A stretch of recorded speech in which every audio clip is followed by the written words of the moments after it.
ഇവിടെ കലാപമാണോ? ഇതിലത് എന്റെ ഭാഗത്തായിരുന്നില്ല. നമുക്ക് ഇഷ്ടമല്ലാത്ത ഒരു കാര്യം നമ്മൾ ഒരു മണിക്കൂർ പോലും ചെയ്തില്ല. എനിക്ക് കയറും ഇഷ്ടമല്ല. ഇന്ത്യക്കാർക്ക് വേണ്ടി മാത്രം ഒഴിച്ചു മാറ്റിയിട്ടിരിക്കുന്ന ജോലിയൊന്നും അല്ല കയറി ജോലി. എനിക്ക് റിജക്ഷൻ കിട്ടിയത് വളരെ സന്തോഷമുണ്ട് എന്ന് ഈ കുട്ടി പറയുമ്പോൾ തന്നെ നിങ്ങളെല്ലാവരും എനിക്ക് വേണ്ടി പ്രാർത്ഥിക്കണം. ചിലപ്പോൾ അത്ര എനിക്ക് മിസ് കിട്ടുള്ളൂ. ഞാൻ ഒന്നുമില്ല ഗൈസ്, ഞാൻ ഡിപ്രഷനിലായിരുന്നു. എന്തുകൊണ്ട് ഡിപ്രഷനിലായി? കുട്ടിക്ക് വിസ കിട്ടി, അല്ലെങ്കിൽ വിസ റിജക്ഷൻ ഒന്നും വന്നിട്ട് ഈ കുട്ടിക്ക് എങ്ങനെ വിസ കിട്ടിയില്ല. കിട്ടാത്ത മുന്തിരി പുളിക്കും എന്നുള്ളത് വളരെ സത്യമാണെന്ന് ഇത് കാണുമ്പോഴും മനസ്സിലാവും. നമ്മുടെ വീട്ടിൽ നടക്കുന്ന എന്താണെന്ന് എത്തി നോക്കാൻ അല്ലെങ്കിൽ നമ്മൾ അതിനകത്തോട്ട് കൈ കടത്താൻ ഇവിടെ ആരുമില്ല. ഇതേ കുട്ടി തന്നെ ഇവിടെ ഒരു വിസ കിട്ടിയിരുന്നെങ്കിൽ ഈ കെയർ ജോലി ഒന്നും മിണ്ടാതെ ഈ ശമ്പളവും മേടിച്ച് ഇവിടെ ആഘോഷിച്ച് ജീവിച്ചാനായിരുന്നു. വിസ കിട്ടാതെ നാട്ടിൽ പോയി എന്ന് കരയുന്നത് ശരിയാണോ ഗൂയിസ്? 4 ദിവസം പോയി ജോലി ചെയ്താൽ 5ാമത്തെ ദിവസം പൈസയാണേ നാട്ടിൽ കിട്ടും. ഒരാഴ്ച ജോലി ചെയ്ത് 50,000 രൂപ. ഇവിടുത്തെ മാനസികരോഗങ്ങളെ പരിപാലിക്കുമ്പോൾ അവരിൽ നമുക്ക് റെസ്പെക്ട് തരണമെന്ന് ചിന്തിക്കാതിരുന്നാൽ മതി. ഹലോ ഗൈസ്, UK കെയർ ഹോമിൽ ജോലി ചെയ്തുകൊണ്ടിരിക്കുമ്പോൾ ഒരു മാനസികരോഗമായിട്ടുള്ള ഒരു ഓണം ഓടിച്ചിട്ട് ആ ഓട്ടം കേരളത്തിൽ പോയി നിർത്തിയിട്ട് ഇപ്പോൾ സോഷ്യൽ മീഡിയയിൽ UK കുറിച്ച് ഒരുപാട് സത്യസന്ധമായ കാര്യങ്ങൾ പറഞ്ഞുകൊണ്ടിരിക്കുന്ന വീഡിയോസും റീൽസും കാണുകയുണ്ടായി. കുറച്ച് കാര്യങ്ങളിൽ അത് പ്രതികരിക്കണം എന്ന് തോന്നിയത് കൊണ്ടാണ് ഈ ഒരു വീഡിയോ ചെയ്യുന്നത്. ഇത് ഞാൻ ചെയ്യുന്നതും UK നിന്ന് തന്നെയാണ്. ഈ കുട്ടി UK ഒരു കലാപം നടക്കുന്ന സമയത്ത്, കലാപം എന്നത് പറയാൻ പറ്റത്തില്ല, കാര്യം നമ്മുടെ നാട്ടില് നമ്മൾ താമസിക്കുന്ന സ്ഥലത്ത് മറ്റൊരു രാജ്യക്കാര് അല്ലെങ്കിൽ മറ്റൊരു സംസ്ഥാനക്കാരായാൽ കൂടി വന്നിട്ട് നമ്മളുടെ വീട്ടിന്റെ പുറത്ത് എന്തെങ്കിലും തരത്തിലുള്ള പ്രശ്നങ്ങൾ ഉണ്ടാക്കിയോ അല്ലെങ്കിൽ നമ്മൾക്ക് വേണ്ടപ്പെട്ട ഒരു കുട്ടിയെ ഉപദ്രവിക്കുകയോ കൊലപ്പെടുത്തുകയോ ചെയ്താൽ നമുക്കുണ്ടാവുന്ന മാനസിക വികാരം എന്തായിരിക്കും എന്നുള്ളത് നിങ്ങൾക്ക് എല്ലാവർക്കും അറിയാവുന്നതാണ്. ആ മാനസിക വികാരം ഇവിടെയുള്ളവര് പ്രകടിപ്പിക്കുന്നതിനെ കലാപം എന്ന് വേണമെങ്കിൽ പറയാം. ശരിയാണ്, അങ്ങനെയാണെങ്കിൽ അത് കലാപം തന്നെയാണ്. ആ കലാപം നമ്മൾ ഒരുപാട് തവണ പലരോടും കാണിച്ചിട്ടുണ്ട് എന്ന് വേണമെങ്കിൽ പറയാം. ബംഗാളികളായിട്ടുള്ള ആൾക്കാർ വന്ന് നമ്മുടെ നാട്ടിൽ എത്രയോ കൊലപാതകങ്ങൾ ചെയ്തിട്ടുണ്ട്. അതൊക്കെ നമ്മൾ കണ്ണടച്ച് നോക്കി നിന്നിട്ടില്ല, അതിനൊക്കെ നല്ല രീതിയിൽ പ്രതികരിച്ചിട്ടുണ്ട്. അതുപോലെ തന്നെയാണ് ഇവിടുത്തെ സ്കൂളിൽ പഠിക്കുന്ന പെൺകുട്ടികളായിട്ടുള്ള കുഞ്ഞു കുട്ടികളെ കൊലപ്പെടുത്തിയ വേറൊരു രാജ്യക്കാര് കൊലപ്പെടുത്തിയ സാഹചര്യത്തിൽ ഇവിടുത്തെ ആൾക്കാരുടെ പ്രതികരണമാണ് അവർ കണ്ടത്. അപ്പൊ ആ കണ്ട സമയത്ത് അതിന്റെ പ്രതികരണത്തിൽ ഇവിടെ കലാപമാണോ എന്ന് പറഞ്ഞിട്ടൊരു വീഡിയോ ആ കുട്ടി ചെയ്തു. ആ വീഡിയോയിലാണ് ഈ കുട്ടി കുറച്ച് ഫേമസ് ആവുന്നത്, അല്ലെങ്കിൽ കുറച്ച് കൂടുതൽ ആൾക്കാർ അറിയപ്പെടുന്നത്. ആ വീഡിയോ തന്നെ ആ കൊച്ചു പറയുന്നതും നമുക്കൊന്ന് കേൾക്കാം. അതിലത് എന്റെ ഭാഗത്തായിരുന്നില്ല ആ പ്രശ്നങ്ങൾ നടന്നിരുന്നത്. ഞാൻ സാധാരണ പോലത്തെ സ്ഥലത്ത് താമസിക്കണായിരുന്നു. വേറെ ഭാഗത്തുള്ള പ്രശ്നം ഞാൻ വെറുതെ തമാശ രീതിക്കൊന്ന് ഇട്ടു അത്രേ ഉള്ളൂ. ഞാൻ അന്നും വിചാരിച്ചില്ല അത് ഇങ്ങനെയാണ് വരാൻ പോണത്, ഇങ്ങനെ അത് എത്തിപ്പെടും എന്ന് വിചാരിച്ചിട്ടില്ലായിരുന്നു. ആ കുട്ടിയുടെ സ്ഥലത്ത് നടന്നൊരു പ്രശ്നമല്ലത്. ആ കുട്ടി ഒരു തമാശക്ക് ഇട്ടതാണ് ആ വീഡിയോ. ആ കുട്ടിക്ക് മൂക്കിൽ ഇടി കിട്ടിയിട്ടുമില്ല. ആ കുട്ടിയുടെ അറിയാവുന്ന ആൾക്ക് പോലും അങ്ങനെ ഒരു ഇടി കിട്ടിയിട്ടില്ല. കാരണം ആ കുട്ടി താമസിക്കുന്നത് അങ്ങനെ പ്രശ്നം ഉണ്ടായിട്ടില്ല. വേറെ എങ്ങോ നടന്നൊരു പ്രശ്നം ആ കുട്ടി വളരെ വലിയ രീതിയിൽ ഒരു കലാപമാണ് എന്നുള്ള രീതിയിൽ പറഞ്ഞ് പ്രചരിപ്പിച്ചു. അത് വൈറലായി. ഓക്കെ, ഇതേ സംഭവം നടക്കുമ്പോൾ ഞാൻ ലിവർപൂളിലാണ് താമസിക്കുന്നത്. ഈ ലിവർപൂളിൽ ഇതുപോലുള്ള പ്രശ്നങ്ങൾ ഉണ്ടായിരുന്നു. ഈ പ്രശ്നങ്ങൾ നടക്കുന്ന സമയത്ത് ഞാൻ എൻ്റെ വൈഫും ജോലിയും കഴിഞ്ഞ് വരുന്ന സമയത്ത് ഞങ്ങൾ ഈ ഒരു കലാപം നടക്കുന്ന സ്ഥലത്ത് നിൽക്കുന്നുണ്ട്. കാര്യം ഇത് കാണാൻ വേണ്ടിയിട്ട്, എന്താണെന്ന് കാണാൻ വേണ്ടിയിട്ട് തന്നെ ഞങ്ങൾ പോയവിടെ നിൽക്കുന്നുണ്ട്. ഈ കലാപം കലാപമെന്ന് ഞാൻ പറയുന്നില്ല, എന്നാലും പ്രൊട്ടസ്റ്റ് എന്നുള്ള രീതിയിൽ ആ ഒരു സംഭവം നടക്കുന്ന സമയത്ത് നമ്മൾ അവിടെ ചെന്ന് അവരുടെ ഇടയ്ക്ക് നിൽക്കുന്നുണ്ട്. നമ്മളൊരു UK പൗരനല്ല. നമ്മളെ കണ്ടാൽ തന്നെ അറിയാം നമ്മളൊരു ഏഷ്യൻ ആണെന്ന്. അപ്പോൾ അങ്ങനെയുള്ള 2 പേര് ഞങ്ങൾ അവിടെ പോയി നിൽക്കുമ്പോൾ അവരുടെ ഭാഗത്തു നിന്ന് മോശമായിട്ടുള്ള ഒരു പ്രതികരണവും നമുക്ക് ഉണ്ടായിട്ടില്ല. ആ വീഡിയോസ് നിങ്ങൾക്ക് കാണാം. ഇത് പറഞ്ഞിട്ടാണ് ഈ കുട്ടി ശരിക്കും പറഞ്ഞാൽ വൈറലാവുന്നത്. ശരിക്കും ഈ ഒരു വീഡിയോ ചെയ്യാനുള്ള ഒരു കാരണം എന്ന് പറയുന്നത് ഒരുപാടധികം തെറ്റിദ്ധാരണകൾ UK വരാൻ നിൽക്കുന്ന കുട്ടികളിലേക്കും അല്ലെങ്കിൽ പഠിക്കാൻ ഉപരിപഠനത്തിന് വേണ്ടിയിട്ട് UK തിരഞ്ഞെടുക്കാൻ നിൽക്കുന്ന കുട്ടികൾക്കും അല്ലെങ്കിൽ ഇവിടെ ജോലിക്ക് വരുന്നതായിട്ടുള്ളവരെ വലുതായിട്ട് ബാധിക്കില്ലെങ്കിലും കുട്ടികളെ ഇവിടെ വരുന്ന ഉപരിപഠനത്തിന് വേണ്ടിയിട്ട് പഠിക്കാൻ വരുന്ന കുട്ടികളെ ഇത് നല്ല രീതിയിൽ ബാധിക്കുന്നതായിട്ട് നമുക്ക് തോന്നിയതുകൊണ്ടാണ് ഇന്ന് ഈ വീഡിയോ ഞാൻ ചെയ്യുന്നത്. ഈ കുട്ടി UK വരുന്നത് ഒരു 2021 ഒക്ടോബറിലാണ് എന്ന് ഞാൻ കരുതുന്ന കാര്യം ആ കുട്ടിയുടെ തന്നെ ബയോയിൽ ഞാൻ കണ്ടതാണ്.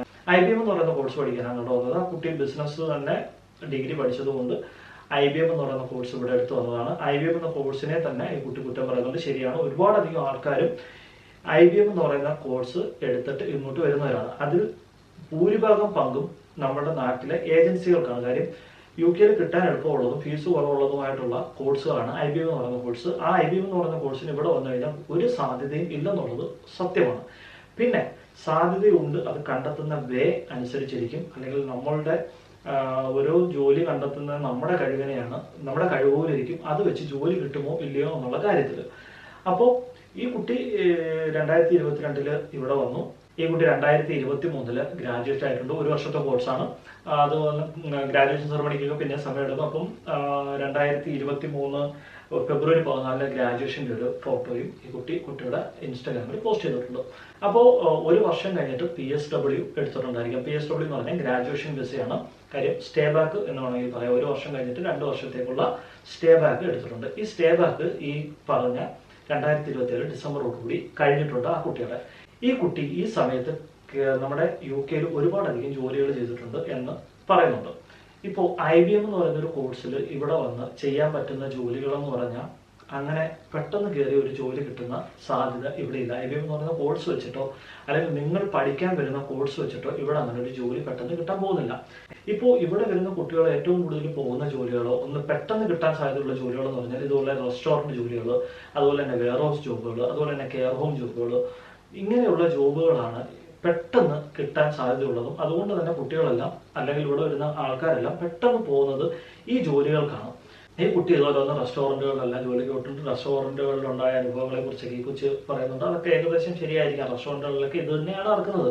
ഇപ്പോൾ ഒരു റെസ്റ്റോറൻറ്റിനെ സംബന്ധിച്ച് അവിടെ പാത്രം കഴുകുന്ന ജോലി ഉണ്ടായിരിക്കാം തീർച്ചയായിട്ടും. കുട്ടി പിന്നെ അവർ 1.5 വർഷത്തോളം കെയർ റൂമിൽ ജോലി ചെയ്തെന്ന് പറഞ്ഞ് ഈ കെയർ റൂമിലെ ജോലിയെ വളരെ മോശമായിട്ടാണ് ഈ കുട്ടി ആ വീഡിയോസിലെ പല ഭാഗങ്ങളിലും പരാമർശിച്ചിരിക്കുന്നത്. ഇപ്പം UK വന്നിട്ട് കെയർ ഹോം ജോബ് ഞാൻ ചെയ്തിട്ടുണ്ട്. കെയർ ഹോം ജോലി എന്ന് പറയുന്നത് ഇപ്പോൾ ആ കുട്ടി പറയുന്നത് നമ്മളൊരു സർവീസ് ചെയ്യണം, അത് നമുക്ക് തിരിച്ചും കിട്ടണമല്ലോ എന്നാണ് ചോദിക്കുന്നത്. ആരെ? മാനസിക രോഗികളായിട്ടുള്ള ഇവിടുത്തെ റെസിഡൻസിനെ പരിപാലിക്കാൻ ചെല്ലുന്ന കെയർക്ക് മാനസിക രോഗിയായിട്ടുള്ള റെസിഡൻസിന്റെ പക്കൽ നിന്നും തിരിച്ചും അതുപോലുള്ളൊരു റെസ്പെക്റ്റ് കിട്ടണം എന്ന് ആഗ്രഹിക്കുന്നത് ഏത് തരത്തിലാണെന്ന് നമുക്ക് മനസ്സിലാക്കാൻ സാധിക്കുന്നില്ല.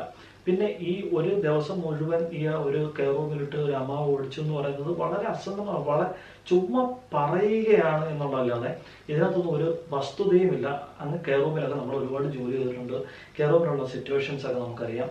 കെയർ റൂമിൽ ഒരുപാടധികം ആൾക്കാരുണ്ട്, മാനസിക രോഗികളായിട്ടുള്ള ആൾക്കാരുണ്ട്, എന്നിട്ട് അവരുടെ ജോലി ചെയ്യാൻ പറ്റാത്തവരുണ്ട്, ഡിപ്രഷനിലിരിക്കുന്ന ആൾക്കാരുണ്ട്. അപ്പം അങ്ങനെയുള്ള ഒരുപാടധികം ആൾക്കാർ കെയർ റൂമിൽ റെസിഡൻസിലുണ്ട്. പലതരത്തിലുള്ള ആൾക്കാരാണ് കെയർ റൂമിലുള്ളത്. ഇവരെ ഒരാളായിരിക്കും ഇതെല്ലാം ചെയ്തത്. ഒരു കെയർ റൂമിൽ നമ്മൾ ചെല്ലുമ്പോൾ തന്നെ നമുക്ക് അലോക്കേഷൻ കാണും. ഇപ്പോൾ ഒരു കെയർ റൂമിൽ ഒരു 50 പേര് അല്ലെങ്കിൽ 20 റെസിഡൻസ് ആണെന്നുള്ളെങ്കിൽ ആ 20 പേരെ നോക്കുന്ന ഒരു കെയറല്ല. വ്യക്തമായിട്ടുള്ള ഒരു പ്ലാനിങ്ങോട് കൂടിയാണ് ഒരു ദിവസം ആരംഭിക്കുന്നതും ഒരു ദിവസം അവസാനിക്കുന്നത്. കെയർ റൂമിൽ ഒരു കെയറുടെ ഒരു ജോലി എന്ന് പറയുന്നത് ഇവരുടെ ഡേ ടു ഡേ ആക്ടിവിറ്റി. ഒരാൾ ഉറക്കത്തിൽ നിന്ന് അവരുടെ ബെഡിൽ നിന്ന് എഴുന്നേറ്റിട്ട് തിരിച്ച് അവരെ വീണ്ടും ആ ബെഡിലേക്ക് കിടത്തുന്നത് വരെയുള്ള ഡേ ടു ഡേ ആക്ടിവിറ്റി. അതുപോലെ തന്നെ അവർ ബെഡിൽ നിന്ന് എഴുന്നേക്കാത്ത ഒരാളാണെങ്കിൽ അവരുടെ ബെഡിൽ കിടത്തിക്കൊണ്ട് തന്നെയുള്ള അവരുടെ ഡേ ടു ഡേ ആക്ടിവിറ്റീസ്. അവരെ ബെഡിൽ കിടക്കുന്നവരാണെങ്കിൽ ബോഡി വാഷ് കൊടുക്കേണ്ടി വരും, ബെഡിൽ നിന്ന് എടുക്കുന്നവരാണെങ്കിൽ ഷവർ കൊടുക്കേണ്ടി വരും, അവർക്ക് സമയത്ത് ആഹാരം കൊടുക്കണം, അതുപോലെ തന്നെ അവരുടെ ബാക്കിയുള്ള ആക്ടിവിറ്റീസിലെല്ലാം പങ്കുചേരണം. ഇതൊക്കെയാണ് ഒരു കെയറുടെ ജോലി എന്ന് പറയുന്നത്. ഇതിനെ എത്ര ഷെയിമായിട്ട് കാണുന്നത് എന്തുകൊണ്ടാണെന്ന് മനസ്സിലാവുന്നില്ല. ഇനി വേറൊരു കാര്യം പറയുകയാണെങ്കിൽ നമ്മുടെ നാട്ടിൽ നമ്മുടെ നേഴ്സുമാർ നമ്മുടെ മാലാഖമാരാണ്. ഭൂമിയിലെ മാലാഖമാരായിട്ടാണ് നമ്മൾ നേഴ്സുമാരെ കാണുന്നത്. ഈ നേഴ്സുമാർക്ക് നമ്മുടെ നാട്ടിൽ ചെയ്യുന്ന ജോലി എന്തൊക്കെയാണ്? ഇപ്പോൾ ഒരു ICU ഒരു കോമയിൽ കിടക്കുന്ന ഒരു പേഷ്യൻറ്റ്, ആ പേഷ്യൻറ്റിൻ്റെ ഡേ ടു ഡേ ആക്ടിവിറ്റി നമ്മൾ ചെയ്യണം. ഒരു നേഴ്സ് എങ്ങനെയാണ് അത് ചെയ്യുന്നത്? ഈ നേഴ്സ് ഇതെല്ലാം ചെയ്യേണ്ടി വരുന്നുണ്ട്. ഇത് UK ചെയ്യുമ്പോൾ എന്തിനാണ് നെറ്റി കൊടുക്കുന്നത്? ഇപ്പോൾ ഒരു നേഴ്സ് ഇവിടെ UK വരുന്ന നേഴ്സുമാരും ഇതുപോലുള്ള ജോലികൾ ചെയ്യുന്നുണ്ട്. കെയർമാരെന്ന് പറഞ്ഞാൽ മെഡിക്കേഷൻ ചെയ്യുന്നില്ല എന്നൊഴിച്ചു കഴിഞ്ഞാൽ ഒരു നേഴ്സുമാർ ചെയ്യുന്നതായിട്ടുള്ള എല്ലാ പരിപാലനങ്ങളും ഒരു രോഗിക്കോ അല്ലെങ്കിൽ ഒരു റെസിഡൻസിനോ ഒരു കെയറിനോ കൊടുക്കുന്നുണ്ട്.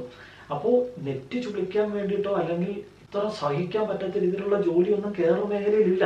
എന്നെ സംബന്ധിച്ച് UK ഒരു ആൾക്ക് വന്നു കഴിഞ്ഞാൽ പെട്ടെന്ന് കിട്ടാൻ പറ്റുന്ന ഒരു ജോലിയും കെയർ ജോലിയാണ്. അതുപോലെ തന്നെ പെട്ടെന്ന് വിസ കിട്ടാവുന്ന ഒരു ജോലിയും കെയർ ജോലിയാണ്. അപ്പൊ ഇങ്ങനെയുള്ള ഒരു കെയർ ജോലിയെ വളരെ മോശമായിട്ട് ചിത്രീകരിച്ചിരിക്കുകയാണ് ഈ ഒരു കുട്ടി ഇതിനകത്ത് ചെയ്തിരിക്കുന്നത്. ഈ കുട്ടി പറയുന്നത് കെയർ ഹോം ജോലി എനിക്ക് 1.5 വർഷം ചെയ്തു എന്ന് പറയുന്നുണ്ട്. അതേ കുട്ടി പറയുന്ന ഒരു കമന്റ് ഞാൻ വെച്ചാൽ എനിക്ക് കെയർ ഹോം ഇഷ്ടമല്ല, പറ്റില്ല. അതുകൊണ്ടാണ്, വേറൊന്നുമല്ല, എനിക്ക് പറ്റില്ല. എനിക്ക് അത്രയും എന്നെ കൊണ്ട് അങ്ങനത്തെ ഒരു സർവീസ് കൊടുക്കണമെന്ന് പ്രശ്നമോ അല്ലെങ്കിൽ എനിക്കൊരാൾ നോക്കണോണ്ട് പ്രശ്നമൊന്നും ഉണ്ടായിട്ടല്ല.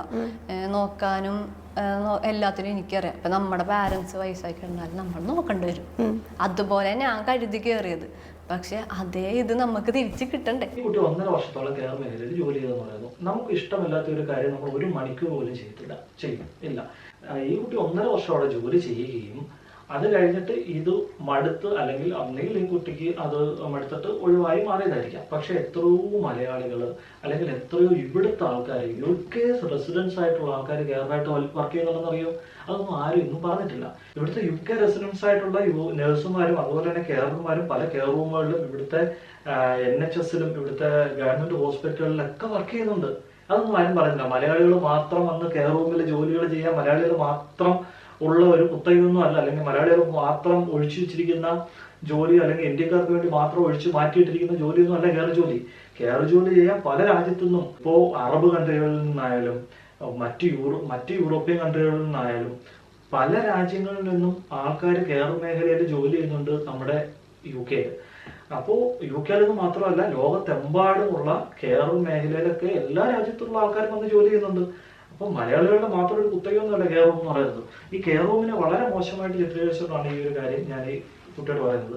പിന്നെ ഈ കുട്ടിയുടെ കാര്യത്തിലേക്ക് വരികയാണെങ്കിൽ, ഈ കുട്ടി 2027 ഡിസംബറോടുകൂടി ഈ കുട്ടിയുടെ ഗ്രാജുവേഷൻ വിസയും തീർന്നിട്ട് ഈ കുട്ടിക്ക് വേറൊരു ജോലി കിട്ടിയില്ല. അതുകൊണ്ടാണ് വേറെ ജോലി ചെയ്തുകൊണ്ടിരിക്കുന്നിടത്ത് ജോലിയൊന്നും കിട്ടിയില്ല. അപ്പോൾ ഈ കുട്ടി പറയുന്നുണ്ട്, വേറൊരു ഇന്റർവ്യൂർ പറഞ്ഞു, എനിക്ക് റിജക്ഷൻ കിട്ടിയത് വളരെ സന്തോഷമുണ്ട് എന്ന് ഈ കുട്ടി പറയുമ്പോൾ തന്നെ ഈ കുട്ടിയുടെ മറ്റൊരു റീൽ കാണാൻ ഇടയായി. ആ വീഡിയോ ഇതാണ്. കലാപവും എല്ലാം കഴിഞ്ഞ ഗൈസ്. എന്റെ വിസ തീരാറായി. ഡിസംബർ 29 വരെ എനിക്ക് വിസ ഉള്ളു. അപ്പൊ വിസയും കഴിയാറായി, എല്ലാം കഴിയാറായി. ഇനി വീട് മാറാൻ എനിക്ക് അവസരം ഉണ്ടാവോ ഇല്ലയോ എന്ന് എനിക്കറിയാൻ പാടില്ല. അപ്പൊ നിങ്ങളെല്ലാവരും എനിക്ക് വേണ്ടി പ്രാർത്ഥിക്കണം. ചിലപ്പോൾ അത്ര എനിക്ക് വിസ കിട്ടുള്ളൂ. ഞാൻ വർക്ക് ചെയ്യണ സ്ഥലത്താണെങ്കിലും വിസ കിട്ടാനുള്ള ചാൻസ് വളരെയധികം കുറവായതുകൊണ്ടും നമ്മൾ നോക്കണുണ്ട്, നമ്മൾ ട്രൈ ചെയ്യുന്നുണ്ട്. പക്ഷെ നമ്മുടെ ബിസിനസ് ആണെങ്കിലും സ്റ്റാർട്ട് ചെയ്തിട്ട് അത്രയും ടൈം ആയിട്ടില്ല, അല്ലെങ്കിൽ നമുക്ക് എന്തെങ്കിലുമൊക്കെ ചെയ്യായിരുന്നു. പക്ഷെ ഇപ്പൊ പറ്റൂല ഗൈസ്, അതാണ്. അപ്പൊ ഇനി വീട് മാറാൻ ഞാൻ ഉണ്ടാവോ UK എന്ന് എനിക്കറിയാൻ പാടില്ല ഗൈസ്. അപ്പൊ നിങ്ങളുടെ എല്ലാവരുടെയും പ്രാർത്ഥന ഞാൻ എപ്പോഴും എനിക്ക് വേണം. അതെനിക്ക് മനസ്സിലായില്ല, എനിക്ക് നിങ്ങളുടെ എല്ലാവരുടെയും പ്രാർത്ഥന വേണം. അപ്പൊ വിസ കിട്ടിയാൽ ഇനി മറ്റൊരു വീട്ടിൽ എന്നെ കാണാൻ പറ്റും, അല്ലെങ്കിൽ എനിക്ക് കാണാൻ പറ്റില്ല ഗൈസ്.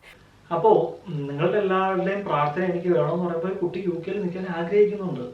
ഈ യുകെയിലെ സുഖങ്ങളെ കുറിച്ചും അല്ലെങ്കിൽ UK നല്ല വശങ്ങളൊക്കെ ഈ കുട്ടി മനസ്സിലാക്കിയിട്ടുണ്ട്. ഈ കുട്ടി UK ജീവിച്ച ജീവിതശൈലി ഈ കുട്ടിക്ക് ഇഷ്ടപ്പെട്ടിട്ടുണ്ട്. അല്ലെങ്കിൽ ഇങ്ങനെ നമ്മളോട് കൂടി അല്ലെങ്കിൽ ഇത് കാണുന്ന ആൾക്കാരോട് കൂടി റിക്വസ്റ്റ് ചെയ്തില്ലല്ലോ, പ്രാർത്ഥിക്കണമെന്ന് പറയത്തില്ലല്ലോ. അപ്പൊ ഈ കുട്ടിക്ക് ഈ വിസ ഇവിടുന്ന് കിട്ടിയില്ല. ഇപ്പോ വിസ കിട്ടാതെ വന്ന സമയത്ത് ഈ കുട്ടി പിന്നെയും ആ വീഡിയോയിൽ പറയുന്നത് ദൈവം സഹായിച്ചിട്ടാണ് ഈ വിസ റിജക്റ്റ് ആയത്. എന്ത് വിസ റിജക്റ്റ് ആയെന്ന് എനിക്ക് മനസ്സിലാവുന്നില്ല. ആ കുട്ടി പറയുന്നത് 20 മണിക്കൂറിൽ കൂടുതൽ ജോലി ചെയ്തപ്പോൾ പഞ്ച് ചെയ്യാൻ മറന്നുപോയോണ്ട് അത് കണക്കാക്കിയിട്ട് വിസ റിജക്റ്റ് ആയെന്നൊക്കെ ഉള്ള പൊട്ടത്തരങ്ങൾ ഈ കുട്ടി പറയുന്നത് എനിക്ക് മനസ്സിലാവില്ല. ഇപ്പോൾ നിങ്ങളൊരു കാര്യം ചെയ്യാം, നമ്മളൊരു സ്ഥാപനത്തിൽ ജോലി ചെയ്യുന്നു, നമ്മൾ പഞ്ച് ചെയ്തത് കൂടിപ്പോയി. ഇപ്പോൾ ഒരു സ്ഥാപനത്തിൽ പഞ്ച് ചെയ്തത് കൂടിപ്പോയി. ആ വീക്കിലെ പേ സ്ലിപ്പ് നമുക്ക് വരും. നമുക്ക് പേ സ്ലിപ്പ് വന്നിട്ട് എത്രയോ ദിവസം കഴിഞ്ഞിട്ടായിരിക്കും, അല്ലെങ്കിൽ ഒരാഴ്ച കഴിഞ്ഞിട്ടായിരിക്കും നമുക്ക്, അല്ലെങ്കിൽ 2-3 ദിവസങ്ങൾ കഴിഞ്ഞിട്ടായിരിക്കും നമുക്ക് അതിന്റെ പേ കിട്ടുന്നത്. ഈ പേ സ്ലിപ്പ് വരുമ്പോൾ നമുക്ക് എന്തെങ്കിലും തരത്തിലുള്ള അതിൽ പ്രശ്നം ഉണ്ടെന്നുണ്ടെങ്കിൽ നമ്മുടെ എംപ്ലോയറെ വിളിച്ച് പറയാം, ഈ പഞ്ച് ഇതുപോലെ പ്രശ്നം ഉണ്ടായിട്ടുണ്ടോ എന്ന് മാറ്റണേന്ന് വിളിച്ച് പറഞ്ഞാൽ അവർ മാറ്റിത്തരും. ഒന്നും ചെയ്യാതിരിക്കുക. ഇനി അഥവാ നമ്മൾ അബദ്ധവശാൽ നമുക്ക് 1-2 മണിക്കൂർ കൂടി പോയിട്ടുണ്ടെങ്കിൽ എന്റെ പേ സ്ലിപ്പിൽ എത്രയും കൂടുതലാണ്, നിങ്ങളത് കുറച്ച് തരണമെന്ന് പറഞ്ഞു കഴിഞ്ഞാൽ അവർ കുറച്ച് തരും. അത് ഒരു വിസ റിജക്ഷന് വേണ്ടിയിട്ട് കാരണമായി എന്നൊക്കെ പറയുമ്പോൾ സത്യം പറഞ്ഞ് ഇത് അറിഞ്ഞുകൂടാത്തവരും നമ്മുടെ. പിന്നെ വേറൊരു കാര്യമുണ്ടല്ലോ, UK കുറിച്ച് എന്തെങ്കിലും കുറ്റം പറഞ്ഞാൽ സന്തോഷിക്കുന്ന, അല്ലെങ്കിൽ UK വരാൻ വേണ്ടിയിട്ട് കൊതിച്ചു നിന്നിട്ട് വരാൻ പറ്റാത്ത സാഹചര്യത്തിലൊക്കെ നിൽക്കുന്ന ആൾക്കാർ ഇതൊക്കെ കേൾക്കുമ്പോൾ ഭയങ്കര സന്തോഷവും, അല്ലെങ്കിൽ ഇതിന്റെ 2 കമന്റ് ഇടാനും കൈകൊട്ടി ചിരിക്കാനൊക്കെ ആൾക്കാരുണ്ടാവും. ഇപ്പോ ഈ അവതാരകയും ഇതുപോലുള്ള ചോദ്യങ്ങളൊക്കെ ചോദിക്കുന്നുണ്ട്. ഞാൻ ഇങ്ങനെ വിചാരിച്ചാണ്, അങ്ങനെ തന്നെയാണ് UK ഒരു മാറ്റമില്ല. പിന്നെ ഇവിടെ വരുമ്പോൾ ഇവിടെ ചെയ്യുന്ന ജോലിക്ക് നിങ്ങൾ നാട്ടിൽ എന്ത് ജോലി ചെയ്താലും അതിൽ കൂടുതൽ പ്രതിഫലം ഇവിടെ, അതിൽ കൂടുതൽ പറഞ്ഞാൽ അതിൽ 10 മടങ്ങോ 15 മടങ്ങോ കൂടുതൽ ഇവിടെ അതിനുള്ള ശമ്പളം കിട്ടുന്നുണ്ട്. ഈ കുട്ടിയുടെ ഇനി അടുത്തൊരു സംഭവത്തിലേക്ക് വരാം. അടുത്തൊരു കാര്യം. ഹലോ ഗൈസ്, ഞാൻ തിരിച്ചു വന്നു ഗൈസ്. അപ്പൊ നിങ്ങൾ വിചാരിക്കും ഞാൻ എവിടെയായിരുന്നു ഇത്ര നാളും. ഒന്നുമില്ല ഗൈസ്, ഞാൻ ഡിപ്രഷനിൽ ഇങ്ങനെ പോയിക്കൊണ്ട്. ഡിപ്രഷനിലായിരുന്നു. എന്തുകൊണ്ട് ഡിപ്രഷനിലായി? കുട്ടിക്ക് വിസ കിട്ടിയില്ല. എങ്ങൊന്നും വിസ കിട്ടാത്തതുകൊണ്ട് കുട്ടി ഡിപ്രഷനിലായി. ഈ കുട്ടി പറയുന്നത് ദൈവത്തിന് സ്തുതി എന്ന് പറഞ്ഞ് ഈ കുട്ടി പറയുന്നത് വിസ റിജക്റ്റ് ആയതുകൊണ്ട് ഈ കുട്ടി ഡിപ്രഷനിലായിരുന്നു. അതുകൊണ്ട് കുറേ നാളായിട്ട് വീഡിയോ ഇട്ടില്ലെന്നൊക്കെയാണ് ഈ കുട്ടി പറയുന്നത്. എന്തുകൊണ്ട് വിസ റിജക്ഷൻ വന്നു എന്നുള്ളത് ശരിക്കും പറഞ്ഞാൽ കുട്ടിക്ക് മാത്രമേ അറിയൂ. അല്ലെങ്കിൽ വിസ റിജക്ഷൻ ഒന്നും വന്നിട്ട് ഈ കുട്ടിക്ക് ഇന്ന് വിസ കിട്ടിയില്ല. COS എന്ന് പറയുന്ന സംഭവം ഈ കുട്ടിക്ക് 1.5 വർഷം കാര്യം 1 വർഷത്തെ സ്റ്റഡിയും കഴിഞ്ഞു, പിന്നെ 2 വർഷത്തെ ഗ്രാജുവേറ്റ് വിസയും കഴിഞ്ഞിട്ട് ഈ കുട്ടിക്ക് ഇങ്ങൊന്നും വിസ കിട്ടിയില്ല. വിസ കിട്ടാത്തതുകൊണ്ടുള്ള വിഷമാണ് ഈ 2 റീലിൽ നമുക്ക് മനസ്സിലാവുന്നത്. എന്നിട്ടാണ് ഈ കുട്ടി ഇതൊന്നും കിട്ടാതെ നാട്ടിൽ പോയിട്ടാണ് ഈ കടന്ന് കുറ്റങ്ങൾ പറഞ്ഞുകൊണ്ടിരിക്കുന്നത്. കിട്ടാത്ത മുന്തിരി പുളിക്കും എന്നുള്ളത് വളരെ സത്യമാണെന്ന് ഇത് കാണുമ്പോഴും മനസ്സിലാവും. പിന്നെ ഇവിടുത്തെ ജോലിയെക്കുറിച്ച് നിങ്ങൾ എത്ര മോശം പറഞ്ഞാലും എത്ര കൊള്ളത്തില്ലെന്ന് പറഞ്ഞാലും ഇത് ചെയ്യാനുള്ള ആൾക്കാരുണ്ട്. ഇവിടെ ആ ജോലി ചെയ്ത് ഹാപ്പി ആയിട്ട് ജീവിക്കുന്ന ഒരുപാടധികം ആൾക്കാരുണ്ട്, ഇൻക്ലൂഡിങ് മീ. ഇനി ഈ കുട്ടിയുടെ വീഡിയോ ഈ പോഴത്തരം കണ്ടിട്ട് UK വരാനിരിക്കുന്ന കുട്ടികളോട് എനിക്ക് പറയാനുള്ളത്, UK എന്ന് പറയുന്നത് വളരെ വലിയ സാധ്യതകളുള്ള ഒരു രാജ്യമാണ്. ഓക്കെ, നിങ്ങൾക്ക് നിങ്ങളുടെ ഇവിടുത്തെ പഠനത്തിൽ നിങ്ങൾ ഇവിടെ വന്ന് എന്തെങ്കിലും പഠിക്കുകയാണെങ്കിൽ ലോകത്തിൽ എവിടെ പോയാലും നിങ്ങൾക്ക് ജോലി സാധ്യത ഉണ്ടാവുന്ന ഒരു സർട്ടിഫിക്കറ്റ് ആണ് ഇവിടുന്ന് നിങ്ങൾക്ക് കിട്ടുന്നത്. അത്രയ്ക്ക് വാല്യുബിൾ ആയിട്ടുള്ള സർട്ടിഫിക്കറ്റ് ആണ് നിങ്ങൾക്ക് ഇവിടുന്ന് കിട്ടുന്നത്. അപ്പോൾ നിങ്ങൾ വരുമ്പോൾ തന്നെ ഈ പറഞ്ഞതിലോട്ട് ലോൺ എടുത്തോ അല്ലെങ്കിൽ ഭയങ്കര ഈ വീട്ടിലെ പ്രാരാബ്ദങ്ങൾ ഒക്കെ നിങ്ങൾ ഓർത്തിട്ട് നിങ്ങളിവിടെ വരുന്നത്. ഞാൻ നിങ്ങളോട് പറയുന്നത്, നിങ്ങളിവിടെ ഇപ്പോൾ ഈ കുട്ടി വേറൊരു കാര്യം പറയുന്നുണ്ട്. ഇവിടെ വന്നിട്ട് ബാങ്ക് അക്കൗണ്ട് എടുക്കാനായിട്ട് കുറേ സമയമെടുത്തു, VRP കിട്ടാനായിട്ട് കുറേ സമയമെടുത്തു. ഇങ്ങനെ ഒന്നുമില്ല, നിങ്ങളത് മനസ്സിലാക്കുക. UK പോലുള്ള ഇപ്പോൾ ഇത് VRP എന്ന് പറയുന്നൊരു സംഭവമില്ല. UK ഈ വിസയിലേക്ക് കടന്ന് മാറിയിട്ടുണ്ട്. അപ്പോൾ VRP എന്നുള്ളൊരു സംഭവമില്ല. പക്ഷേ ഈ കുട്ടി വന്ന സമയത്തായാലും ബാങ്ക് അക്കൗണ്ട് എടുക്കാനോ അല്ലെങ്കിൽ VRP കിട്ടാനൊക്കെ ഇത്രയും താമസം എടുത്തു. നാട്ടിൽ നിന്ന് പൈസ എടുക്കേണ്ട സാഹചര്യം വരെ വന്നു, അല്ല റെന്റ് കൊടുക്കേണ്ട സമയം വന്നു. ഇപ്പോൾ റെന്റ് കൊടുക്കാൻ വേണ്ടിയിട്ട് 1 മാസം ആയിട്ടുണ്ടെന്ന് വേണം നമ്മൾ കണക്കാക്കാൻ. അപ്പോൾ ഈ 1 മാസത്തോളം ബാങ്ക് അക്കൗണ്ടും കിട്ടാതെ VRPയും കിട്ടാതെ നിന്നു എന്ന് പറയുന്നത് അങ്ങനെ ഒരു സംഭവം ഇവിടെ സംഭവിക്കത്തില്ല. ഒരു ബാങ്ക് അക്കൗണ്ട് എടുക്കാൻ ബാങ്കിൽ പോലും നമ്മൾ പോകേണ്ട കാര്യമില്ല. ഇവിടെ നിന്ന് ഓൺലൈനിൽ ചെയ്ത് കഴിഞ്ഞാൽ നമുക്ക് ബാങ്ക് അക്കൗണ്ടായി. നമ്മുടെ ഡെബിറ്റ് കാർഡ് അല്ല നമ്മുടെ വീട്ടിൽ വരും. നമ്മൾ ഇവിടെ ഇരുന്നുകൊണ്ട് ഓപ്പറേറ്റ് ചെയ്ത്, നമ്മുടെ വീട്ടിൽ ഇരുന്നുകൊണ്ട് ഓപ്പറേറ്റ് ചെയ്ത് കൊടുത്ത് ബാങ്ക് അക്കൗണ്ട് ഓപ്പൺ ചെയ്യാൻ പറ്റുന്ന സിസ്റ്റമുള്ള നാട്ടിൽ ഇരുന്നിട്ടാണ് ആ കുട്ടി പറയുന്നത് മാസങ്ങളെടുത്തു, ഭയങ്കര ഡോക്യുമെന്റേഷൻ ആയിരുന്നു ബാങ്ക് അക്കൗണ്ട് എടുക്കാൻ എന്നൊക്കെ പറയുന്നത്. അപ്പോൾ അതൊക്കെ പോഴത്തരങ്ങളാണ്. ഈ കുട്ടി എന്തിനു വേണ്ടിയിട്ടാണ് ഇതെല്ലാം പറഞ്ഞു ഇതിനോ UK വരാൻ നിൽക്കുന്നവരെയും UK നിൽക്കുന്നവരെയൊക്കെ ഈ ഒരു രീതിയിൽ ചിത്രീകരിക്കുന്നതെന്ന് എനിക്ക് മനസ്സിലാവുന്നില്ല.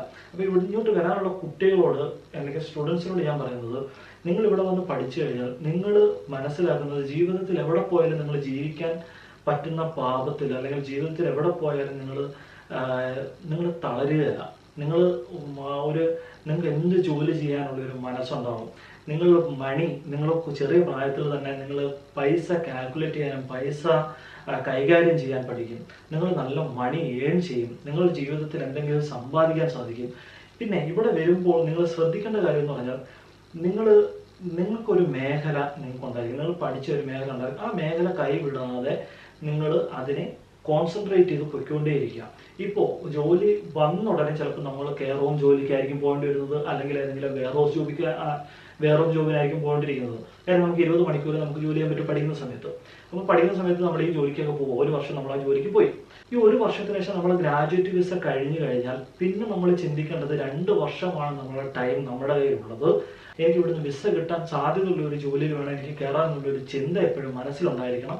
ഈ ഗ്രാജുവേഷൻ വിസയ്ക്ക് ശേഷം നിങ്ങൾ എപ്പോഴും ചിന്തിക്കേണ്ടത് 2 വർഷം കഴിഞ്ഞ് നിങ്ങൾ എന്ത് ചെയ്യണം എന്ന് നിങ്ങൾ തുടക്കം മുതലേ ചിന്തിക്കണം. ഇവിടെ സാധാരണ കുട്ടികൾക്കൊക്കെ ചെയ്യുന്നത് പഠിക്കാൻ വേണ്ടിയിട്ട് ഇവിടെ വന്നതിന് ശേഷം ഇവരെന്ത് ചെയ്യും, ഏതെങ്കിലും ഒരു വെയർ ഹൗസിലോ അല്ലെങ്കിൽ എവിടെയെങ്കിലും ഒരു ജോലിക്ക് കയറിയിട്ട് PSW കിട്ടിയതിന് ശേഷം അതിന് പോയിട്ട് ഈ വിസ അല്ലെങ്കിൽ ഗ്രാജുവേഷൻ വിസ തീരുന്നതിന് ഒരു 6 മാസം മുമ്പ് ചിന്തിച്ചു തുടങ്ങും.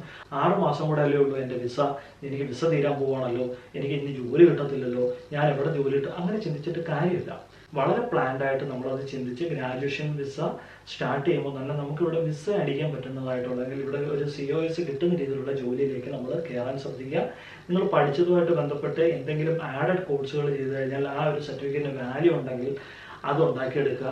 ഇനി UK നിങ്ങൾക്ക് കിട്ടിയില്ലെങ്കിൽ വേറെ ഏതെങ്കിലും രാജ്യത്ത് നിങ്ങൾക്ക് അപ്ലൈ ചെയ്ത് കഴിഞ്ഞാൽ ഒരു ജോലി പുതിയത് കിട്ടും എന്നുള്ള സാധ്യതയുള്ള രീതിയിലേക്ക് നമ്മൾ ചിന്തിച്ച് മുന്നോട്ട് പോവുക. ഇപ്പോൾ UK ഒരു പക്ഷേ വിസ കിട്ടിയില്ലെന്നുണ്ടെങ്കിൽ വേറെ ഏതെങ്കിലും രാജ്യത്ത് പോയാലും ഇൻക്ലൂഡിങ് നാട്ടിൽ പോയാലും നമുക്ക് ജോലി ചെയ്യാൻ പറ്റും. പിന്നെ UK ഒരു പ്രത്യേകത എന്ന് പറഞ്ഞാൽ നിങ്ങൾ 3 വർഷം യു കെയിൽ നിങ്ങൾ പഠിച്ചിട്ടുള്ളതുകൊണ്ടും യു കെയിൽ നിങ്ങൾ പാസ്സായിട്ടുള്ളതുകൊണ്ടും നിങ്ങൾക്ക് വേറെ ഏത് രാജ്യത്ത് പോയാലും ഇംഗ്ലീഷ് ഫ്ലുവൻസ് തെളിയിക്കേണ്ട കാര്യമൊന്നുമില്ല. കാര്യം ഓൾറെഡി നമ്മൾ യു കെയിൽ പഠിച്ചാണ്, യു കെയിൽ ജോലി ചെയ്താണ്, അല്ലെങ്കിൽ യു കെയിൽ കാര്യങ്ങൾ ചെയ്തിട്ടുള്ളതാണ്. ഇതിന് ജോലി അവിടെ കിട്ടും. അപ്പോൾ ഒരിക്കലും മനസ്സ് വിഷമിച്ച് യു കെയിലേക്ക് വരാനുള്ളത് ഈ ഒരു പോഴ വീഡിയോ കണ്ടിട്ട്, ഈ കുറച്ച് പോഴത്തരങ്ങൾ കണ്ടിട്ട് ആരും മനസ്സ് മടിച്ച് വരാതിരിക്കരുത്. യു കെ വളരെ ഭംഗിയുള്ള സ്ഥലമാണ്. ഭംഗിക്കുപരി നമ്മൾക്ക് ജോലി ചെയ്താൽ അതിന് തക്ക പ്രതിഫലം കിട്ടുന്ന ഒരു രാജ്യമാണ് യു കെ. മണിക്കൂറിനാണ് ശമ്പളം. 1 മണിക്കൂർ ജോലി ചെയ്താൽ നിനക്ക് എത്ര ശമ്പളം കിട്ടും? നിന്റെ ഡ്യൂട്ടി എത്രയാണ്? ഈ ഡ്യൂട്ടി ചെയ്ത് കഴിഞ്ഞാൽ നിന്നെ ആരും ഒന്നും ചോദിക്കുകയല്ല. നേരെ വരിക, വീട്ടിൽ വരിക, നിന്റെ കാര്യങ്ങൾ ചെയ്യുക. നിനക്ക് 4 ദിവസം ജോലി ചെയ്താൽ 48 മണിക്കൂറാവും. ഈ 48 മണിക്കൂർ സഫീഷ്യൻ്റ് ആണ് ഒരു ആളെ സംബന്ധിച്ച്. യു കെയിൽ ജോലി ചെയ്യുന്ന ഒരാൾക്ക് 48 മണിക്കൂർ ഒരു വീക്കിൽ ജോലി ചെയ്ത് കഴിഞ്ഞാൽ ഏകദേശം ടാക്സ് കഴിഞ്ഞിട്ട് ഒരു 450 പൗണ്ടൊക്കെ കിട്ടിയാലും ഏകദേശം ഒരു 1800 പൗണ്ട് ഒക്കെ നമ്മുടെ നാട്ടിൽ ഒരു 2 ലക്ഷം രൂപയ്ക്ക് അടുത്ത് നമുക്ക് സമ്പാദിക്കാൻ. 1 ലക്ഷം രൂപ ഇവിടുത്തെ ചിലവിനോ അല്ലെങ്കിൽ ഒരു 1.5 ലക്ഷം ചിലവിന് പോയാൽ 50,000 രൂപ നമ്മുടെ സേവിങ്സിലേക്ക് മാറ്റാൻ പറ്റുന്ന രീതിയിലേക്കുള്ളത് ചെയ്യാൻ പറ്റുന്ന ഒരു രാജ്യമാണിത്. നമുക്കിവിടെ ചിലവുണ്ട്, എക്സ്പെൻസ് ഉണ്ട്, കാര്യങ്ങളുണ്ട്, എല്ലാം ഉണ്ട്. ഒന്നെന്ന് പറയുന്നത് ഇവിടെ നല്ല ഫ്രഷ് ആയിട്ടുള്ള ആഹാരങ്ങൾ കിട്ടും, വെജിറ്റബിൾസ്, ഫ്രൂട്ട്സ് ഇതെല്ലാം കിട്ടും. പിന്നെ വളരെ നല്ല ക്ലൈമറ്റ്. പിന്നെ നമ്മുടെ ജീവിതത്തിൽ എത്തി നോക്കാൻ ആരുമില്ല. നമുക്ക് നമ്മുടെ ഫ്രീഡം, നമ്മുടെ ലിവിങ് സ്റ്റൈല്, നമ്മുടെ ലൈഫ് സ്റ്റൈൽ, ഇതാണ് ഇവിടുത്തെ ഏറ്റവും നല്ല ക്വാളിറ്റി എന്ന് പറയുന്നത്. നമ്മുടെ വീട്ടിൽ നടക്കുന്ന എന്താണെന്ന് എത്തി നോക്കാൻ അല്ലെങ്കിൽ അതിനകത്തോട്ട് കൈ കടത്താൻ ഇവിടെ ആരുമില്ല. നിനക്ക് എന്ത് വേഷവിധാനവും ഇവിടെ ചെയ്യാം. നീ എന്തിനാ അതിട്ടുകൊണ്ട് പോയി, നീ ആ ഡ്രസ്സ് ഇടുന്നത് എന്തിനാ, ആ ഡ്രസ്സ് ഇടുക, അയ്യാ പെണ്ണെന്തിനാ ആ ഡ്രസ്സ് ഇട്ടുകൊണ്ട് പോയേ, അല്ലെങ്കിൽ അവെന്തോ അങ്ങനെ നടക്കുന്നത്, ഇങ്ങനൊന്നും ചോദിക്കാൻ ഇവിടെ ഒന്നും ആരുമില്ല. നിങ്ങൾക്ക് നിങ്ങളുടെ ലൈഫ് എൻജോയ് ചെയ്ത് ഫ്രീഡമായിട്ട് വിത്ത് ഫിനാൻഷ്യൽ, നല്ലൊരു ജോലിക്ക് പോയാൽ ഫിനാൻഷ്യലും നമുക്ക് സെക്യൂർഡാണ്. അതുപോലെ തന്നെ ലൈഫും എൻജോയ് ചെയ്ത് കൊണ്ടുപോകാൻ പറ്റുന്ന നല്ലൊരു രാജ്യമാണ് യു കെ. പിന്നെ ഇവിടെ വന്നാൽ കഷ്ടപ്പെടണം. അതുകൊണ്ട് ഈ 48 മണിക്കൂർ എന്ന് പറയുന്നത് വളരെ കഷ്ടപ്പെടുന്ന പണികളായിരിക്കും. പക്ഷേ നാട്ടിൽ നിങ്ങളൊന്ന് ആലോചിച്ച് നോക്കുക. ഒരു കൂലിപ്പണിക്കാർ, ഞാൻ കൂലിപ്പണി ചെറുതായിട്ട് കാണുന്നതല്ല, ഞാനും ചെയ്തിട്ടുണ്ട്. 2012 കാലഘട്ടങ്ങളിൽ 2010, 2012 ഞാൻ ഗൾഫിലൊക്കെ പോകുന്നത്. 2012 മുമ്പ് ഞാനും കൂലിപ്പണിക്ക് പോയിട്ടുണ്ട്. അപ്പം ഞാൻ അന്ന് എൻ്റെ കാര്യം തന്നെ, ഞാൻ വേറെ എൻ്റെ കാര്യം തന്നെ, ഞാൻ കൂലിപ്പണിക്ക് പോകുന്ന സമയത്ത് എനിക്ക് രാവിലെ 8 മണി തൊട്ട് ഇത്രയും വെയിലത്ത് കിടന്ന് ഈ കുഴിയും കുഴിച്ച് അല്ലെങ്കിൽ ഈ പണിയെല്ലാം ചെയ്ത് കഴിഞ്ഞാൽ എനിക്ക് കിട്ടുന്നത് 450 രൂപയാണ്, അല്ലെങ്കിൽ 500 രൂപയാണ് ഇപ്പോൾ അന്ന് കിട്ടിയത്. ഇപ്പോൾ അത് 1000 രൂപ ആയിക്കോട്ടെ. 1000 രൂപയ്ക്ക് നീ എടുക്കുന്ന പണി എത്രത്തോളമായിരുന്നു, അതേ പണി നീ ഇവിടെ ചെയ്താൽ നിനക്ക് ഈ ഒരു 8 മണിക്കൂർ, നമ്മുടെ നാട്ടിൽ 8 മണിക്കൂർ ചെയ്യുന്നുള്ളതായിരിക്കാം, 8 മണിക്കൂർ കൊണ്ട് ഇവിടെ ചെയ്യുമ്പോൾ കിട്ടുന്ന തുക വളരെ വലുതാണ്. ഈ ഇമാജിനേഷൻ നമ്മൾ കൊണ്ടുവരിക. ആരും യു കെയിലോട്ട് വരുന്ന കാര്യത്തിൽ, ഇപ്പോൾ ആരെങ്കിലും യു കെയിലോട്ട് വരിക, ഇവിടെ വന്നാൽ കഷ്ടപ്പെടണം. പാത്രം കഴിയേണ്ടി വരും, കെയർ റൂമിൽ ജോലി ചെയ്യേണ്ടി വരും. കെയർ റൂമിൽ പോയി ഈ കെയർമാർ ഈ പറഞ്ഞിട്ട് ഈ റെസിഡൻസ് ചിലവർ എണ്ണിക്കാൻ പറ്റാത്തവരായിരിക്കും, അവരെ ചിലപ്പോൾ ക്ലീൻ ചെയ്യേണ്ടി വരും, അവർ ചിലപ്പോൾ അവരുടെ പാഡ് ചേഞ്ച് ചെയ്യേണ്ടി വരും. ഇതൊക്കെ ചെയ്യേണ്ടി വരും. ഇത് യാഥാർത്ഥ്യമാണ്. അത് ചെയ്ത് കഴിഞ്ഞാൽ 4 ദിവസം അത് ചെയ്ത് പണിയും കഴിഞ്ഞാൽ സെറ്റാണ്. ഇതേ ജോലി തന്നെയാണ് നമ്മുടെ നാട്ടിലെ നമ്മുടെ മാലാഖമാർ ചെയ്യുന്നത്. എന്താണ് മാലാഖമാരെ ഞാൻ തരംതാഴ്ത്തുമല്ല, അല്ലെങ്കിൽ അവരുടെ ജോലിയാണിത്, അവർ ചെയ്യുന്നതും ഇതൊക്കെ തന്നെയാണ്. അപ്പൊ ഇവിടുത്തെ കെയർമാർ മാത്രമല്ല, നമ്മുടെ മലയാളികൾ മാത്രമല്ല ഇതൊന്നും ചെയ്യുന്നത്. ഇവിടെ ചെയ്യുന്നത്, ഇവിടുത്തെ ആൾക്കാർ ഈ ജോലികൾ ചെയ്യുന്ന ഒരുപാടധികം ആൾക്കാരുണ്ട്. ഈ ജോലി എന്ന് പറയുന്നത് ഒരു നെറ്റിൽ കൊടുക്കേണ്ട ജോലിയൊന്നുമല്ല. യു കെ എന്ന് പറയുന്നത് വളരെ ബ്യൂട്ടിഫുൾ ആയിട്ടുള്ള ഒരു സ്ഥലമാണ്. ഇവിടെ വന്ന് പഠിച്ചു കഴിഞ്ഞാൽ നമ്മൾ ജീവിതത്തിൽ ഒരുപാട് സംഭവങ്ങൾ പഠിക്കും. നമ്മൾ പഠിക്കുന്നത് നമ്മുടെ അക്കാഡമിക്കൽ കരിയർ അല്ലാതെ നമ്മളുടെ ലൈഫിൽ നമ്മൾ ഒരുപാടധികം കാര്യങ്ങൾ പഠിക്കും. ഇതേ കുട്ടി തന്നെ ഇവിടെ ഒരു വിസ കിട്ടിയിരുന്നെങ്കിൽ ഈ കെയർ ജോലി ഒന്നും മിണ്ടാതെ ഈ ശമ്പളം മേടിച്ച് ഇവിടെ ആഘോഷിച്ച് ജീവിച്ചാനായിരുന്നു. അപ്പോ കിട്ടാത്ത മുന്തിരി പുളിക്കും.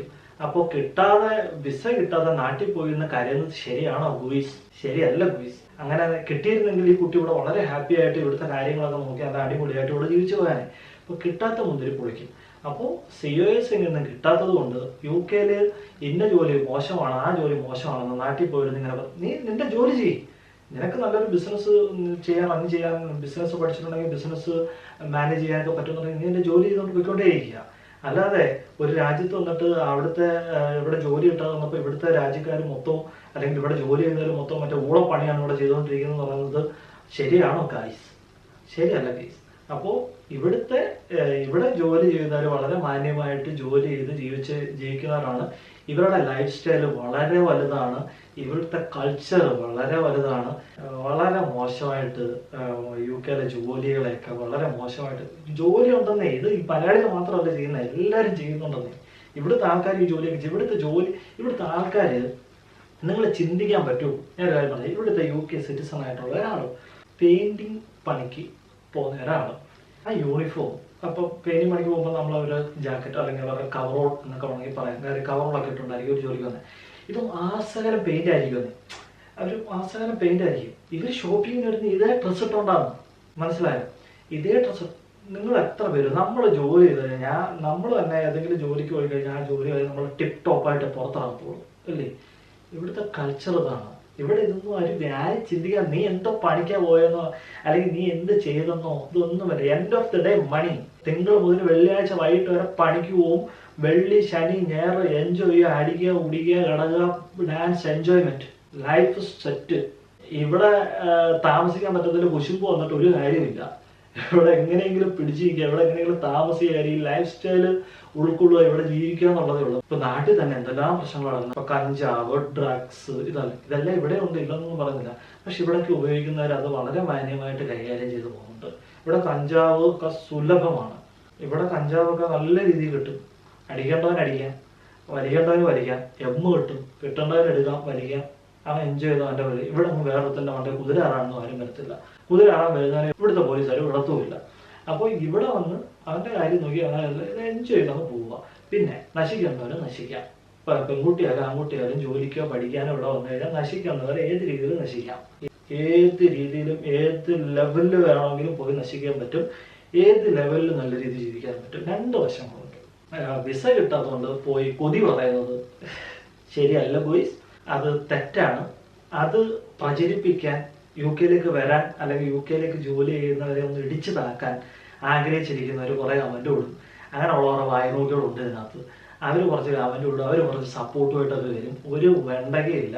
ഇവിടെ ജീവിക്കുന്നവർ ഇവിടെ എങ്ങനെയെങ്കിലും സെറ്റിൽ ആവണം, അല്ലെങ്കിൽ ഇവിടെ എങ്ങനെയെങ്കിലും ജീവിക്കണമെന്ന്, അല്ലെങ്കിൽ ഇവിടെ ഏത് രീതിയിലും പിടിച്ചു നിൽക്കണമെന്നൊക്കെ ആഗ്രഹിച്ച് നിൽക്കുന്നവരാണ് എല്ലാവരും. നമ്മളൊക്കെ അങ്ങനെ ആഗ്രഹിച്ച് നിൽക്കുന്നവർ തന്നെയാണ്. കാരണം ഒരു സംശയമില്ല. ഇവിടെ ജോലി ചെയ്ത് ഇവിടെ 4 ദിവസം പോയി ജോലി ചെയ്താൽ 5ാമത്തെ ദിവസം പൈസയാണേ. 5ാമത്തെ ഒരു നാട്ടിൽ കിട്ടും. ഒരാഴ്ച ജോലി ചെയ്ത് 50,000 രൂപ. ഇവിടെ ജോലി ചെയ്താൽ കിട്ടും. UK ജോലി ചെയ്ത് 50,000 കിട്ടും ഗൈസ്. പക്ഷെ വളരെ വ്യക്തമായ പ്ലാനിങ്ങോടുകൂടി വേണം UK വരാൻ. UK വന്നിട്ട് നിങ്ങൾക്ക് ഉള്ളത് 3 വർഷമാണ്. സിംഗിളായിട്ട് വരാൻ ഇപ്പൊ സിംഗിളായിട്ട് വരുന്നതിന് ഒരു പാടുമില്ല. ഇവിടെ UK ഡിപ്പെൻഡൻസിനെ കൊണ്ടുവരുന്നതിന് മാത്രമാണ് നിബന്ധനകളുള്ളത്. സിംഗിളായിട്ട് വരുന്ന നിങ്ങൾ കുട്ടികൾ സിംഗിളായിട്ട് വരാൻ താല്പര്യപ്പെടുന്നെങ്കിൽ വെൽക്കമാണ്. നിങ്ങളിവിടെ വരിക. നിങ്ങളുടെ ഫ്യൂച്ചർ എങ്ങും നശിച്ചു പോകത്തില്ല. നിങ്ങളിവിടെ വരിക. നിങ്ങൾ ചുരുങ്ങിയ 3 വർഷമാണ് നിങ്ങൾക്ക് കിട്ടുന്ന സമയം. സ്റ്റഡി ടൈം, 2 വർഷം സ്റ്റേ ബാക്ക്. ഈ സമയം കൊണ്ട് നിങ്ങളുടെ കടം മൊത്തം നിങ്ങൾക്ക് നിങ്ങളിവിടെ വന്ന് പഠിച്ച കടം മൊത്തം ഇനി ഇതൊന്നുമില്ല. നിങ്ങളിവിടെ വന്ന് വളരെ സുതാര്യമായിട്ട് വളരെ ഈ പറയുന്ന കൂട്ടുകെട്ടുകളോ അല്ലെങ്കിൽ നശിക്കാൻ പോകുമോ അല്ലാത്തൊരു ലെവലിൽ ഇവിടെ നിങ്ങൾ ജീവിക്കുകയാണെങ്കിൽ ഈ 2 വർഷം കൊണ്ട് നിങ്ങൾ ലോൺ എടുത്തിട്ടുണ്ടെങ്കിൽ നിങ്ങളുടെ ലോണും തീർക്കാം. നിങ്ങൾക്ക് നല്ലൊരു സേവിങ്സുമായിട്ട് നിങ്ങൾ പോകുന്നത് കൂടാതെ തന്നെ നിങ്ങൾക്ക് എന്തുണ്ടായി, നിങ്ങളുടെ അക്കാഡമിക്കൽ കരിയർ എന്ന് പറയുന്നൊരു സാധനമുണ്ട്. ആർക്കും നശിപ്പിക്കാൻ പറ്റാത്തൊരു സാധനം. അക്കാഡമിക്കൽ കരിയർ നിങ്ങൾ ഭയങ്കര ഹൈലായിരിക്കും.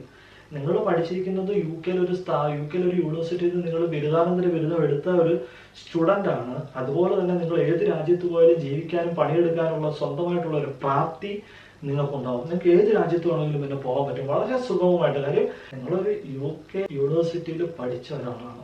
നിങ്ങൾക്ക് വളരെ അക്കാഡമിക്കൽ കരിയർ ഭയങ്കര വലുതായിരിക്കും. പിന്നെ ഇവിടുത്തെ ഒരു അത് ജോലി കിട്ടുമെന്ന് CAS കിട്ടുമെന്നുള്ളത് വളരെ ഈ കുട്ടിയെന്നാണല്ലോ കാര്യം പ്രാർത്ഥിക്കാനൊക്കെ പറഞ്ഞില്ല. അത് വളരെ നിയോഗമാണ് അങ്ങനെ ഒരു ജോലിയെ കിട്ടുന്നത്. കേരളത്തിലൊക്കെ വളരെ പുഷ്പം പോലെ ജോലി കിട്ടുന്നത് എത്രയോ പേര് എനിക്ക് അറിയാവുന്നവരുണ്ട്. ഇപ്പോൾ സ്റ്റഡി ടൈമിൽ ഈ വന്ന 1 വർഷത്തെ സ്റ്റഡി ടൈമിൽ ഇവരെന്ത് ചെയ്യും, ഒരു ഏജൻസിയിലോ അല്ലെങ്കിൽ ഏതെങ്കിലും കെയർ റൂമിലൊക്കെ കയറി ഒരു കെയർ ജോലിയായിട്ട് ഒരാഴ്ച 20 മണിക്കൂർ ജോലി ചെയ്യും. അങ്ങനെ 1 വർഷം കഴിയുമ്പോൾ ഇവർക്ക് ഫുൾ ടൈം ജോലി ചെയ്യാനുള്ള ഒരു സാഹചര്യം വരും. ഇങ്ങനെ 2 വർഷത്തേക്ക് ജോലി ചെയ്യാനുള്ള ഒരു സാഹചര്യം വരും.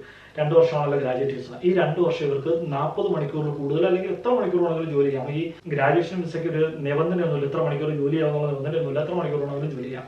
അപ്പോൾ ഒരു 48 മണിക്കൂറൊക്കെ ജോലി ചെയ്ത് നിങ്ങൾ ആഴ്ചയിൽ നല്ല രീതിയിൽ പൈസ സമ്പാദിച്ച് ഈ 2 വർഷം കഴിയുമ്പോൾ നിങ്ങൾ ഏത് കെയർ ഹോമിലാണ് ജോലി ചെയ്തതെന്ന് അവിടെ നിന്ന് നിങ്ങൾക്ക് ഫ്രീ ആയിട്ട് വിസ തരും. 1. 2 എന്ന് പറയുന്നത് നിങ്ങൾ 2-3 വർഷത്തെ കെയർ മേഖല എക്സ്പീരിയൻസ് ആയി ഇവിടുത്തെ NHS ബാൻഡ് 2 ബാൻഡ് 3 NHS കെയർമാരെ വിളിക്കുന്നുണ്ട്. വളരെ സുഖമായിട്ടുള്ള ജോലിയാണ് കെയർ മേഖലയിൽ. NHS ഇവിടുത്തെ നാഷണൽ ഹോസ്പിറ്റലിൽ കിട്ടിക്കഴിഞ്ഞാൽ വളരെ സുഖമായിട്ടുള്ള ജോലിയാണ്. അപ്പൊ അങ്ങനെയുള്ള എയിം വെച്ച് നിങ്ങൾ ഇവിടെ വരിക. NHS കിട്ടിക്കഴിഞ്ഞാൽ അവർക്ക് കിട്ടുന്ന പ്രിവിലേജസോ അവർക്ക് കിട്ടുന്ന ആനുകൂല്യങ്ങളോ വളരെ വലുതാണ്. അങ്ങനെ പ്ലാൻ ചെയ്ത് നിങ്ങൾ എല്ലാവരും വരിക. പിന്നെ ഈ ഏജൻസി പറയുന്ന കോഴ്സ് കൊടുത്തുകൊണ്ട് വരാനിരിക്കരുത് പ്ലീസ്. ഏജൻസി പറയുന്ന കോഴ്സ് എടുത്തുകൊണ്ട് ഇവിടെ വന്നു കഴിഞ്ഞാൽ ഇതുപോലെ തന്നെ കുത്തോലെടുത്ത് കുത്തുള്ളൂ. അപ്പൊ നിങ്ങൾക്ക് എന്ത് പഠിച്ചാൽ നിങ്ങൾ ചിന്തിക്കുക, എന്ത് പഠിച്ചാൽ നമ്മളൊന്ന് ആലോചിച്ചോക്കെ, നമുക്ക് എപ്പോഴും ആവശ്യമായിട്ടുള്ള ലൈഫിൽ എപ്പോഴും ആവശ്യമായിട്ടുള്ള നമ്മുടെ ഹെൽത്തും ഫുഡും എപ്പോഴും നമുക്ക് ആവശ്യമുള്ളതായിരിക്കും. എവിടെ പോയാലും ആവശ്യമുള്ള 2 ഘടകങ്ങളാണ് ഹെൽത്തും ഫുഡും, ഇല്ലേ? ഹെൽത്തും ഫുഡും എവിടെ പോയാലും ആണ്. അപ്പോൾ അതേ മേഖലകളിൽ ആ മേഖലകളിലൊക്കെ ഉള്ള ജോലികൾ അല്ലെങ്കിൽ സ്റ്റഡി ഒക്കെ ചെയ്ത് വന്നു കഴിഞ്ഞാൽ ഹെൽത്തും ഫുഡും എന്തില്ലാത്തൊരു സംഭവമാണ്. ഇങ്ങനെ പൊയ്ക്കൊണ്ടിരിക്കുക. മനുഷ്യരുള്ള കാലത്തോളം ഹെൽത്ത് പ്രോബ്ലങ്ങളും ഉണ്ട്, ഫുഡും വേണം. ഈ മേഖലകളിൽ വളരെ സാധ്യതകളുണ്ട്, അനന്ത സാധ്യതകളാണ്. പക്ഷെ അത് വേ ഓഫ് നമ്മളതിനെ എങ്ങനെ അപ്രോച്ച് ചെയ്യുന്നുള്ള ഒരു കണക്കിലിരിക്കും. അപ്പൊ ഏജൻസികളിൽ നിങ്ങൾ ഇത് പഠിച്ചാൽ ഭയങ്കരമായിട്ട് രക്ഷപ്പെടുന്ന പറഞ്ഞ ഏജൻസികൾ ഭയങ്കര കാലത്തിൽ പരിപാടിയൊക്കെ ഉണ്ട്. അതൊക്കെ വിട്ടാലെ നമ്മൾ തീരുമാനിക്കുക എന്ത് പഠിക്കണം, അത് വരിക. നിങ്ങൾ ആ പഠിത്തമായിട്ട് ബന്ധപ്പെട്ട ആ വരുന്ന കോഴ്സുമായിട്ട് ബന്ധപ്പെട്ട ജോലികളിൽ എവിടെയെങ്കിലും കയറി പറ്റി എക്സ്പീരിയൻസ് ഉണ്ടാക്കാൻ നോക്കുക. അതുമായിട്ടുള്ള വിസ കിട്ടുക. ഹെൽത്ത് കെയർ മേഖലയാണെങ്കിൽ കെയർ ഹോം വളരെ ഈസി ആയിട്ട്, നഴ്സിംഗ് മേഖലയിലാണെങ്കിൽ നേഴ്സായിട്ട് ജോലി കിട്ടും വളരെ ഈസി ആയിട്ട്. എത്ര നേഴ്സുമാരോടെ കെയർമാരായിട്ട് ജോലി ചെയ്യുന്ന പറയാം, എത്ര നേഴ്സിംഗ് പഠിച്ച ആൾക്കാർ. വളരെ സിമ്പിൾ ജോബാണ്, ടെൻഷൻ ഒന്നുമില്ല, നോ ടെൻഷൻ. പിന്നെ ഇങ്ങനെ ചിന്തിക്കാതിരുന്നാൽ മതി, ഇവിടുത്തെ മാനസിക രോഗികളെ പരിപാലിക്കുമ്പോൾ അവരും നമുക്ക് റെസ്പെക്ട് തരണമെന്ന് ചിന്തിക്കാതിരുന്നാൽ മതി. അതേത് കോത്താഴത്തെ ചിന്തയാണെന്ന് എനിക്ക് മനസ്സിലായില്ല കൊച്ചു പറഞ്ഞത്. കൊച്ചു പറഞ്ഞ് നമുക്കും തിരിച്ചു കിട്ടണ്ടേ, എന്ത് തിരിച്ചു കിട്ടാൻ, മാനസിക രോഗിയായിട്ടുള്ള ആൾക്കാരുടെ എന്ത് തിരിച്ചു കിട്ടുന്നതിടെ അവനും ജോലി ചെയ്യാൻ പോയി കഴിഞ്ഞാൽ നമ്മൾ ഒരു സർവീസ് എന്നുള്ള രീതിയിലാണ് ഒരു സർവീസ് ചെയ്യുക, തിരിച്ചു പോരുക, പൈസ മേടിക്കുക, ശമ്പളം മേടിക്കുക, പോരുക. അപ്പൊ ഇത്രയൊന്ന് പ്രതികരിക്കണമെന്ന് തോന്നി. കൺക്ലൂഡ് ചെയ്ത് പറയുകയാണെങ്കിൽ UK മനോഹരിയാണ്. ബൈ.